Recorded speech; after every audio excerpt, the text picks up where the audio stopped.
Channel Aparna রায় blog. তোমরা সবাই কেমন আছো বন্ধুরা? আশা করি সকল বন্ধুরা যে যেখানে আছো সকলে ভালো আছো। আর আমাদের নিশ্চয়ই প্রত্যেকের বাড়িতে পুজো পুজো গন্ধ এসে গেছে বলো। তো যাই হোক, তো এখান থেকে ভিডিওটা শেষ করেছিলাম এর আগের দিন। এই বড়জোড়ার যে প্যান্ডেলটা একটু বাইরে থেকে দেখাচ্ছিলাম, তো সেখান থেকে এবার শুরু করলাম। ভিডিওটা যদি একসঙ্গে করতাম তাহলে হয়তো অনেকটা বড় হতো, তাই আমি ভাবলাম যে ভিডিওটা দুটো পার্ট করে করি। তো এর আগের দিন দেখলে যে ওদের বাড়ি থেকে, অনুবাদের বাড়ি থেকে, মানে আমি যেখানে ছিলাম সেখান থেকে বেরিয়ে চলে এলাম জলদি করে মেলায় যাব বলে। তো দেখো বাড়িতে, ওদের বাড়িতে এসে ড্রেসটা চেঞ্জ করে মেলার দিকে দুজনেই আমরা ছুটে চললাম। তো বাচ্চাগুলো তো মেলায় যাওয়ার জন্য বাচ্চারাই পাগল বেশি। আর আমরা মহিলারা কি করি, মেলায় গিয়ে সংসারের ঘরের জিনিসপত্র কি কিনবো এইটা ভাবি। আর ছেলেরা কি করে, বাচ্চা ছেলেরা ওরা কি করে কোনটায় চড়বে, কি করবে, এইটা খাবে, এইটা কি, এই গাড়িটা কিনবে, এইটাই ভাবে। তো যাই হোক, তারপরে দেখো মেলায় এসে, আজকাল মেলায় কত কিছু ওঠে বলো, সব কিছুই পাওয়া যায়। তো এমন কিছু নেই সংসারের জিনিস পাওয়া যায় না। তো দেখো এখানে এসে দেখি কি সুন্দর বালিশের কভার আসছে। তো বলছিল যে দেখো 70 টাকা করে বালিশের কভারগুলো, দেখো তুমি নেবে কি না। তো আমি ভাবলাম তাহলে 5 বালিশের কভার আমার একটু অ্যাকচুয়ালি কি নেই বলতে গেলে, একটা আছে আর একটা আমি নিজে নাইটি দিয়ে বানিয়ে নিয়েছিলাম।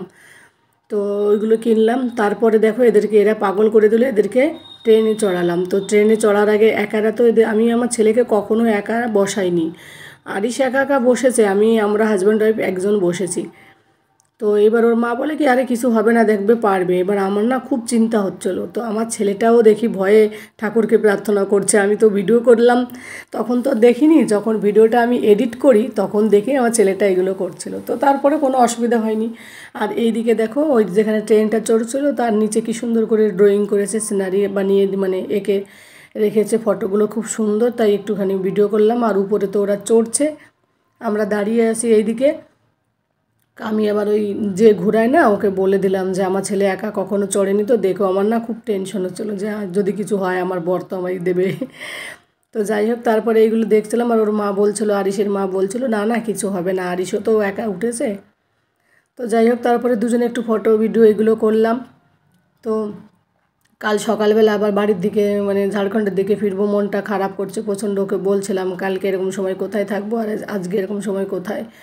তারপরে ওই মানে ওই দোকানটার মানে ওই ট্রেনটার সামনেই এই দোকানগুলো ছিল, সেখান থেকে ওর মা একটু ক্লেচার নিল, মানে ক্লিপ নিল, আমিও দুটো নিলাম, ও নিল 4-5টা মেয়ের জন্য। আর এইগুলো দেখো কি সুন্দর খোপায় বাঁধানো ফুলগুলো, গোলাপ ফুলগুলো। কিন্তু আমার তো লম্বা আমি তো চুল রাখি না যে খোপা হবে, তার জন্য আমার আর ওইগুলো কেনা হয় না।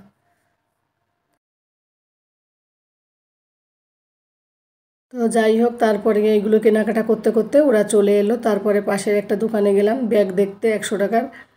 তো এর আগেও এখান থেকে ব্যাগ নিয়েছি, সেই সেম কোয়ালিটি, সেম মানে কি বলবো, সেম ডিজাইন, আর ভালো লাগেনি।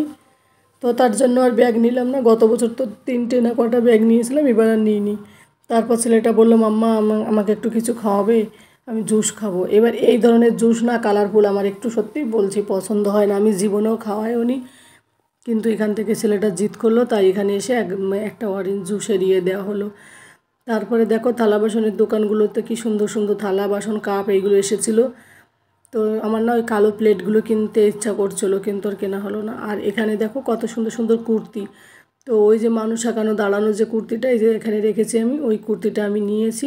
বোন পরবে অথবা আমি, যে হোক একজন পরবে বাড়িতে। তারপর দেখো, আর এই কুর্তিগুলো অতটা ভালো হয় না, মেলার কুর্তিগুলো অ্যাকচুয়ালি। তো গরমের দিনে তো একটু পাতলা দেখে নিয়ে নিলাম। আর এইদিকে দেখো জিলিপিটা ভাজছে, আমি দেখিনি, দেখলে আমি সত্যি কিনতাম সেদিন। তো যখন আমি ভিডিওটা এডিট করলাম তখনই দেখলাম জিলিপিটা, কারণ কলকাতার জিলিপি আমার খুব ভালো লাগে বাঙালিদের। আর এখানে জিলিপিগুলো না টক টক লাগে, গুজরাটেরগুলো তো ভীষণ টক, ঝাড়খণ্ডেরগুলো তাও একটু কম টক। তো ওর মা কী করলো, ওই গোল গোল ওইগুলো নিল বাড়ির জন্য। তো আমাকেও দিয়েছিল পরে বাড়িতে গিয়ে, আমি আর খাইনি। তারপরে দেখো আমরা এখন বাড়ি যাব ভাবছি, কারণ অনেকটা লেট হয়ে গেল, সকালবেলা আবার বেরোবো, ব্যাগগুলো প্যাকিং করব। তো ছেলেগুলো একটু খেলবে, যেহেতু বাবু সারাদিন বাড়ি ছিল না, ও অনুবাদের বাড়িতে ছিল। তো আরিসের সঙ্গে একটু থাকবে ওই কারণে। তো ওরা কেনাকাটা করছিলো। আর এই দেখো জিলিপিওয়ালা জিলিপি করছে কি সুন্দর করে। আমার মাথায় তখনও ঢোকেনি যে আমি জিলিপি খাবো। আবার বাড়িতে আবার বিরিয়ানি বানিয়ে রেখেছে জানো তো।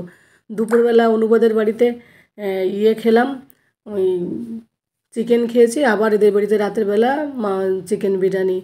তো যেহেতু সকালবেলা যাব আমি ভাবছি একটুখানি খেয়ে নেবো, কারণ বেশি খেলে আবার গিয়ে রাতের বেলা পরের দিন আবার শরীর খারাপ পেট খারাপ হয়, অসুবিধা হয় যদি, ওই কারণে। তো আর ও বলছিল যে টিফিন বানিয়ে দেবো সকালবেলা, নাকি রুটি পরোটা বানিয়ে দেবে আর পনির বানিয়ে দেবো, তো ওইটাই নিয়ে যাব ভাবছি। তো ওই কারণে আর বেশি রাতে খাবো না। তো জিলিপিগুলো দেখো কি সুন্দর করে ভাজছে। ছোটোবেলায় না এই জিলিপিগুলো আমি জানো তো 1 টাকা দিয়েও জিলিপি খেয়েছি, মানে আর মেলাটা যখন শেষ হয়ে যেত না, মেলার মাঠে যেতাম পয়সা কুড়াতে, 1 টাকা 2 টাকা পেতাম, খুব খুশি লাগতো। তখনকার সময় ওই 1 টাকা যে কত মূল্য ছিল সেই ছোট্টবেলার দিনগুলোতে, আর এখন 1 টাকা কি 100 টাকারও কোনো ইয়ে নেই। তো যাই হোক, সবথেকে বেশি মজা লাগতো কি জানো তো, মেলায় গিয়ে মেলা শেষে, বাড়ির পাশে মেলা হতো, মেলার শেষে পরের দিন সকালবেলা সেই মেলা মাঠ ঘুরে ঘুরে 1 টাকা 2 টাকা যখন পেতাম, ও কি মজা লাগতো। যাই হোক, তারপরে দেখো এই দুজনে সুপারম্যান কিনলো আর স্টাইল দিছে, দেখো আমার ছেলে পোজ দিচ্ছে আর ও পিছনে আছে। তো এখন টোটোতে উঠবো, আমরা বাড়ির দিকে ফিরবো বন্ধুরা। সুপারম্যানটা আমি বললাম বাবুকে তুই কেন নিয়ে এলি, কী করে আমরা বাড়ি নিয়ে যাব এটা। তো যাই হোক, তারপরে দেখো বাড়ি চলে এলাম টোটোতে করে। বাড়ি এসে সব জিনিসপত্রগুলো তোমাদেরকে আর দেখানো হলো না, পরে একদিন দেখাবো। সব রেখে দিলাম ওখানটায়, সেরকম কিছু কেনাকাটা করিনি, কারণ বয়ে নিতে অসুবিধা হবে। একটা বেডশিট নিয়েছি। আর এই দিকে দেখো মা চিকেন বিরিয়ানি মানে দোকান থেকে নিয়ে এসছে, তাছাড়া আবার ও চিকেন রান্না করেছে, তো ওইটাই একটুখানি খেয়ে নিলাম। তো 1 চামচ 2 চামচের থেকে একটু কম আর কি, বেশি খাইনি আমি ইচ্ছা করেই।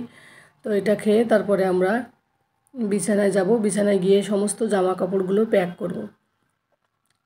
আর আমার না খুব চিন্তা হচ্ছে, বাড়ি যাব মানে ছেলেকে নিয়ে, মানে কি একা একা যেতে না আমার ভালো লাগে না, ওর পাপাকে ছাড়া যেতে ভালো লাগে না, একা একা কোথাও বোরিং লাগে, মানে মনের মধ্যে চাপ থাকে। এখান থেকে দুর্গাপুর যাব, দুর্গাপুর থেকে আবার বর্ধমান ট্রেনে উঠবো, এইসব চিন্তা ভাবনা থাকে। তো যাই হোক, তারপরে গল্প আড্ডা করতে করতে একটু খেয়েও নিলাম। আর একটা কানের একটা না 2টো কানের কিনেছি, একটা বোনের জন্য একটা আমার জন্য, আর 2টো ক্লিপ কিনেছি চুলের। আর আমি কোনো কিছুই কিনিনি জানো তো, আমি খুব ভদ্র। এই প্রথমবার খুব হাসি পাচ্ছে আমার বলতে, আমি কোনোদিনও মেলায় গিয়ে না অন্তত 4-5 জোড়ি কানের কিনি, এই প্রথমবার আমি কানের খুব কম কিনেছি। আমি নিজেই মানে ভাবতে পারিনি এত কম কানের কিনবো। তো যাই হোক, তারপরে শেষের দিকে তোমাদের কিছু ফটো দেখিয়ে ভিডিওটা শেষ করছি। তোমরা সকলে ভালো থাকো, সুস্থ থাকো, আর এত সময় ধরে ভিডিওটি দেখার জন্য তোমাদের অনেক অনেক ভালোবাসা। গুড নাইট, পরবর্তী ভিডিওতে দেখা হবে। টাটা।